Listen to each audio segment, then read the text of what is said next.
আসসালামু আলাইকুম বন্ধুরা, কেমন আছেন আপনারা? আশা করছি আল্লাহর রহমতে অনেক ভালো আছেন। আলহামদুলিল্লাহ, আমি অনেক ভালো আছি।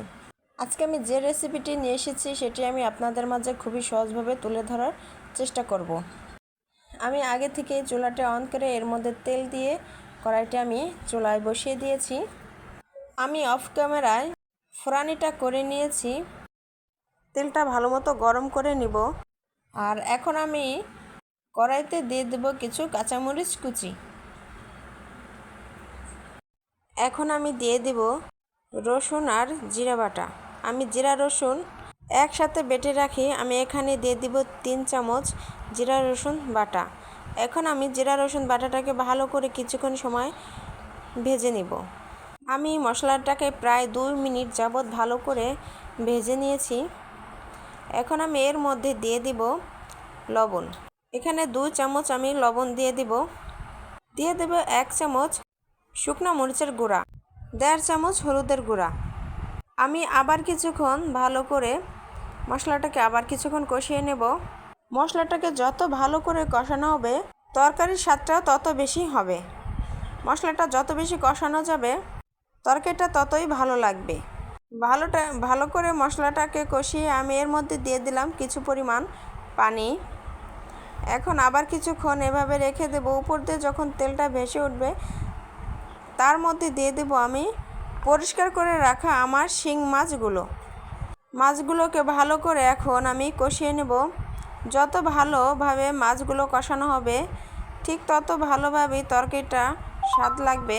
আমি মাছের ভিতরে অল্প পরিমাণে পানি দিয়ে আমি মাছটাকে কষাতে দিয়ে দেব। ফিরে আসছি মাছটা কষানো হয়ে গেলে। প্রায় 10 মিনিট আমি মাছটা কষিয়ে নিয়েছি। মাছটা আমার হয়ে গিয়েছে। এখন আমি মাছগুলোকে একটা বাটিতে উঠিয়ে নেব। আপনারা এতক্ষণ যারা আমার ভিডিওটি দেখছেন, আপনারা আমার চ্যানেলটি সাবস্ক্রাইব করে দিবেন, পাশে থাকা বেল বাটনটি বাজিয়ে দিবেন, একটি লাইক করে দিবেন, কমেন্ট করে আপনার মতামতটি জানিয়ে দিবেন। আমি মাছগুলোকে একটা বাটির মধ্যে উঠিয়ে নিয়েছি। এখন আমি এর মধ্যে দিয়ে দেব কচুরমুখী। আমি কচুরমুখীগুলো কেটে ভালো করে পরিষ্কার করে নিয়েছি। কচুরমুখীগুলোকে এভাবে ভালো করে কিছুক্ষণ সময় আমি নাড়াচাড়া করে মশলার সাথে মিশিয়ে দেব। ভালো করে মশলার সাথে আমি মিশিয়ে নিয়েছি। এখন আমি এই কচুরমুখীর মধ্যে দিয়ে দেব 1/2 কাপ পরিমাণে পানি। পানিটা দিয়ে আমি এখন ঢাকনা দিয়ে ঢেকে দেব। ফিরে আসছি কচুরমুখীগুলো ভালোভাবে সিদ্ধ হয়ে যাওয়ার পরে।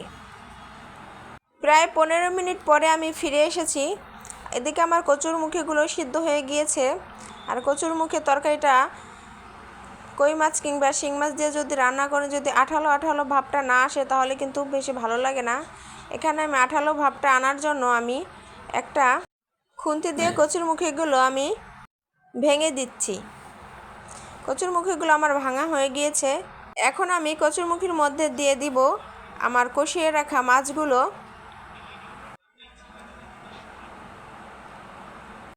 আর আমি যে ফোড়ানিটা করে বেটে রেখেছিলাম সেই ফোড়ানিটা আমি এর মধ্যে দিয়ে দেব। এর মধ্যে দিয়ে দেব আমি পরিমাণ মতো পানি। আমি এখানে প্রায় 1.5 কাপ পরিমাণ পানি নিয়েছি। আমি এখন পানি দিয়ে চুলাটা আমি হাই হিটে রেখে দেব। প্রায় 10 মিনিট আমি এভাবে জাল করে নিব। তরকারিতে যখন বলক চলে আসবে, বলক আসার পরে আমি তরকারিটাকে নামিয়ে নিব। দেখুন বলক আমার চলে এসেছে। তরকারিটা ঠান্ডা করে পরিবেশন করে নিলেই হয়ে যাবে। এতক্ষণ আমার সাথে থাকার জন্য আপনাদেরকে অসংখ্য ধন্যবাদ। আপনাদের সাথে দেখা অন্য কোনো ভিডিওতে। আল্লাহ হাফেজ।